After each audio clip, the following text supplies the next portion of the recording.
Once upon a time, a lovely family bought a beautiful old Victorian home. They bought it in the summer. They enjoyed it. They walked around and moved in and made themselves at home. As the cool weather came, they began to hear things and see things. And as the weather got colder, they began to feel taps on their shoulders, and they turned around, and there was no one there. But as it turned out,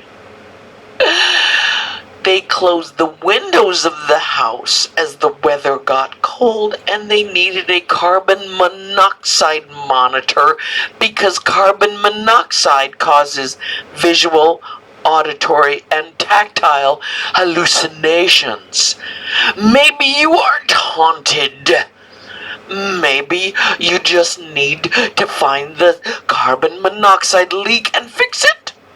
Fix it up good. Do you see how I worry? Do you see why I worry?